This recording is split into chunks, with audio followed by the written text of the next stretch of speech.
السلام علیکم۔ آج 8 دسمبر 2019 اتوار کا دن ہے۔ دنیا کی بہترین اپڈیٹس میں آج آپ سنیں گے کہ پاکستان کا شمار خواتین کی عزت کرنے والے ممالک میں۔ پاکستانی نژاد امریکی صحافی آمنہ نواز امریکہ کے صدارتی مباحثہ ماڈریٹ کے لیے منتخب۔ امریکہ اور برطانیہ نے اپنی خواتین کو بھارت جانے پر منع کر دیا۔ امریکہ نے طالبان کے ساتھ نہ سمجھ آنے والے مذاکرات کا آغاز کر دیا۔ ترکی نے کہا ہے کہ نیٹو نے ہمیں تنہا چھوڑ دیا ہے۔ مسلمان سعودی طالب علم کا امریکی نیول بیس پر حملہ۔ عالمی بینک چین کو قرضہ نہ دے، امریکی صدر ٹرمپ کا واویلا۔ متحدہ عرب امارات کا طویل ترین پرچم 58 ممالک کے 5000 افراد نے اٹھایا۔ سعودی عرب میں رہنے والی خواتین کو 35 دن کی مہلت۔ سعودی پارسل کمپنی پر 1 لاکھ ریال کا جرمانہ۔ تو آئیے چلتے ہیں اب خبروں کی تفصیل کی طرف۔ دنیا کی سب سے بڑی سوشل ویب سائٹ فیس بک کے سربراہ مارک برگ کی بہن 37 سالہ کاروباری خاتون رینڈی برگ نے پاکستان کو کھیل اور خواتین کے لیے دوست ملک قرار دیتے ہوئے کہا ہے کہ پاکستان نے دنیا کو چند عظیم خواتین دیں۔ پاکستان کا شمار خواتین کی عزت کرنے والے ممالک میں ہوتا ہے۔ رینڈی برگ نے اپنے پہلے پاکستانی دورے میں لاہور کے الحمرا ہال میں منعقد ہونے والے 3 روزہ کانفرنس کے اختتامی روز پر خطاب کرتے ہوئے پاکستان کے اچھے اقدام کی تعریف کی۔ ایڈ ایشیا 2019 کا آغاز 3 دسمبر کو ہوا تھا، جس میں پاکستان کی اہم شخصیات سمیت عالمی سطح کی اہم شخصیات نے خطاب کیا۔ پاکستانی نژاد امریکی صحافی آمنہ نواز کو امریکہ کے صدارتی امیدوار بننے کے ڈیموکریٹ خواہش مندوں کا مباحثہ ماڈریٹ کرنے کے لیے منتخب کر لیا گیا ہے۔ پاکستانی نژاد امریکی صحافی آمنہ نواز نے ماڈریٹر منتخب ہو کر تاریخ رقم کر دی ہے۔ آمنہ نواز جنوبی ایشیا سے تعلق رکھنے والی پہلی امریکی ہیں جو صدارتی مباحثہ ماڈریٹ کریں گی۔ امریکہ کے صدارتی امیدوار بننے کے ڈیموکریٹ خواہش مندوں کا یہ مباحثہ 19 دسمبر کو کیلیفورنیا میں ہوگا۔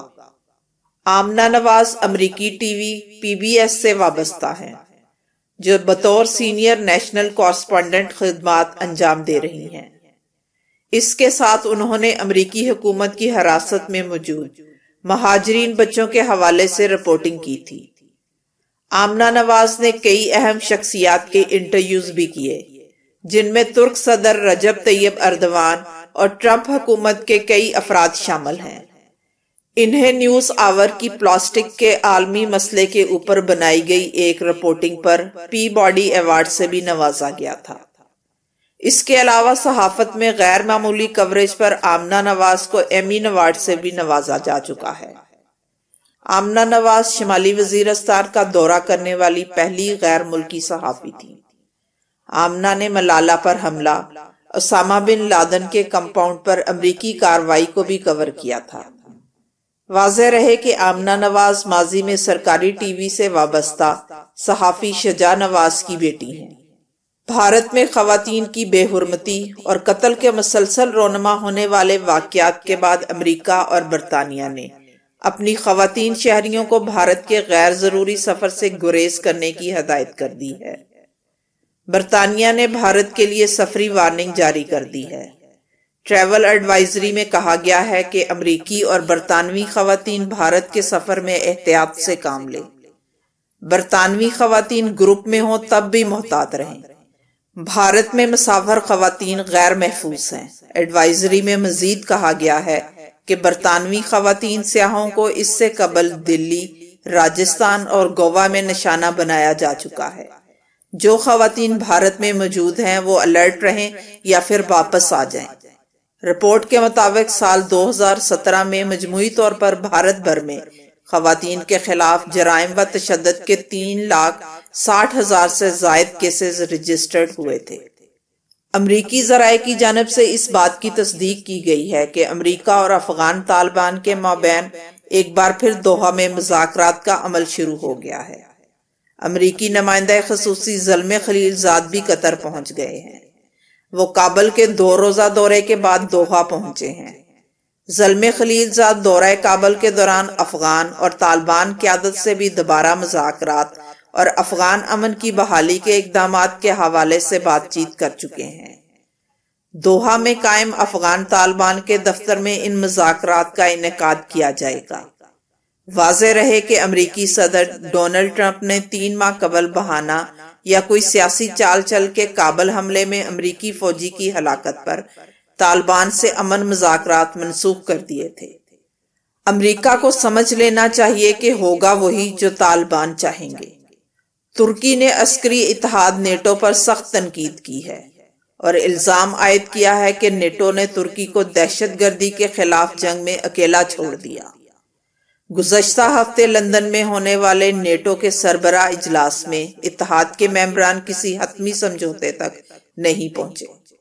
اس سے یہ ظاہر ہوتا ہے کہ نیٹو نے اپنے اتحادی ترکی کو دہشت گردی کے خلاف جنگ میں تنہا چھوڑ دیا ہے۔ کچھ حلقوں کے لیے یہ سمجھنا غیر منطقی ہے کہ ہم اپنی قومی سلامتی کے دفاع میں جو اقدامات اٹھا رہے ہیں انہیں نیٹو نظر انداز کرنے کی کوشش کر رہا ہے۔ نیٹو سربراہ اجلاس میں کوئی معاہدہ نہیں ہو سکا۔ ہم دہشت گردی کے خلاف جنگ میں تنہا رہ گئے ہیں۔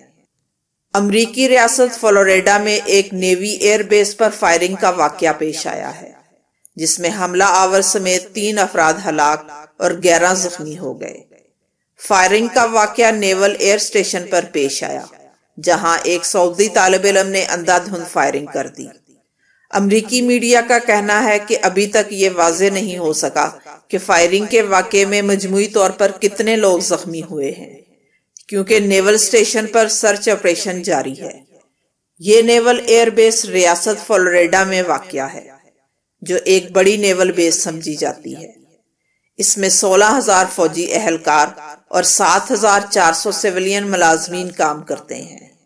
حملہ آور کی شناخت محمد سعید الشامرانی کے نام سے ہوئی ہے جو سعودی عرب کی فوج کا رکن ہے اور ایک طالب علم کے طور پر اس بحری اڈے پر تربیت حاصل کر رہا تھا۔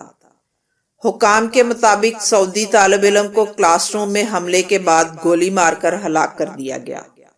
سعودی طالب علم نے ایک ہینڈ گن کا استعمال بھی کیا۔ امریکی صدر ڈونلڈ ٹرمپ نے کہا ہے کہ سعودی عرب کے بادشاہ سلمان نے فلوریڈا میں ہونے والے اس حملے میں ہلاک اور زخمی ہونے والے جوانوں کے اہل خانہ اور دوستوں سے اظہار تعزیت کیا اور ان سے ہمدردی کا اظہار کیا ہے۔ ان کے مطابق سعودی بادشاہ کا کہنا تھا کہ سعودی عوام حملہ آور کے وحشیانہ اقدام پر سخت برہم ہیں اور یہ کہ یہ شخص کسی بھی صورت میں امریکی عوام سے محبت کرنے والے سعودی عوام کے جذبات کی ترجمانی نہیں کرتا۔ لازمی بات ہے کہ سعودی بادشاہ ان جملوں کے علاوہ کہہ بھی کیا سکتے ہیں۔ فلوریڈا کے گورنر کا کہنا تھا کہ یقیناً سعودی حکومت کو چاہیے کہ وہ ان متاثرین کے لیے کچھ کرے۔ سعودی حکومت پر ان کا قرض ہے کیونکہ حملہ آور ان کا شہری تھا۔ یہاں میں یہ کہنا چاہوں گی کہ اگر قرض کا یہی اصول ہے تو امریکہ ایسے قرض اتار کر تو کنگال ہو جائے گا جتنا اس نے مسلمانوں کا خون بہایا ہے۔ امریکی صدر ڈونلڈ ٹرمپ نے عالمی بینک سے چین کو قرضہ نہ دینے کا مطالبہ کر دیا ہے۔ انہوں نے سوال کیا ہے کہ عالمی بینک چین کو قرضے کیوں دے رہا ہے۔ انہوں نے مزید کہا ہے کہ چین کے پاس بڑی تعداد میں رقم موجود ہے۔ اگر چین کے پاس رقم نہ بھی ہو تو وہ اسے پیدا کر سکتا ہے۔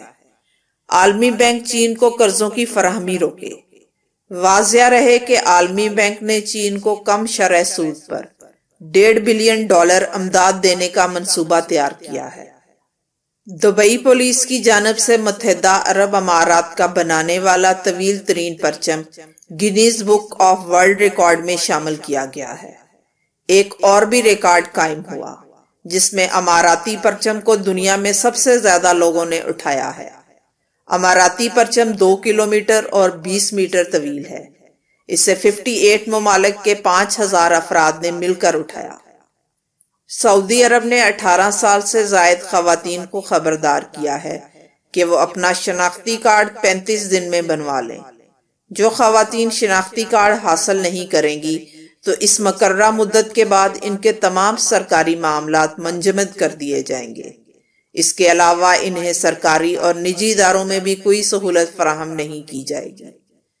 سعودی عرب میں ایک پارسل کمپنی کو اپنے صارفین کے ساتھ دھوکہ دہی کرنے پر 1 لاکھ ریال کا بھاری جرمانہ عائد کر دیا گیا۔ یہ کمپنی اپنے کاروباری معاملات میں ناجائز فائدہ اٹھانے کی مرتکب پائی گئی۔ اس پارسل کمپنی نے ایک صارف سے مختلف کھاتوں میں اضافی چارجز مانگ لیے، حالانکہ پارسل بھیجتے وقت صارف نے نرخوں کے حوالے سے مکمل تسلی اور چھان بین کر لی تھی۔ بعد میں جب اس نے کمپنی کے ذریعے پارسل بھجوا دیا تو کمپنی کی جانب سے اس سے مختلف عنوانات کے تحت اضافی رقم کی ادائیگی کا تقاضا کیا گیا، جس پر متاثرہ شخص نے کمیونیکیشن کمیشن کو پارسل کمپنی کی وعدہ خلافی اور دھوکہ دہی کے حوالے سے شکایت درج کرا دی۔ تحقیقات کے بعد ثابت ہوا کہ کمپنی نے مقررہ ضوابط کی خلاف ورزی کر کے اس شخص سے رقم بٹورنے کی کوشش کی تھی، جس پر کمپنی کو 1 لاکھ ریال کا بھاری جرمانہ عائد کر دیا گیا۔ کوئی بھی پارسل کمپنی کسی صارف کو پارسل بھیجنے سے قبل اضافی چارجز کے بارے میں آگاہی دینے کی مجاز ہوتی ہے۔ بعد میں اگر ایسا کیا جاتا تو اسے ضابطے کی خلاف ورزی قرار دے کر جرمانہ عائد کیا جاتا ہے۔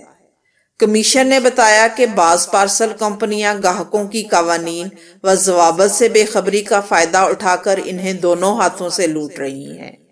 یہ کمپنیاں پارسل پر مقررہ چارجز کے علاوہ ان سے دیگر مدات میں بھی فیسوں کا مطالبہ کر رہی ہیں، جو کہ سراسر غیر قانونی ہے۔ ایسی تمام کمپنیوں پر کمیشن کی جانب سے گہری نگاہ رکھی جا رہی ہے اور ان کے دفاتر پر انسپیکشن ٹیمیں بھی اچانک دورے کر رہی ہیں۔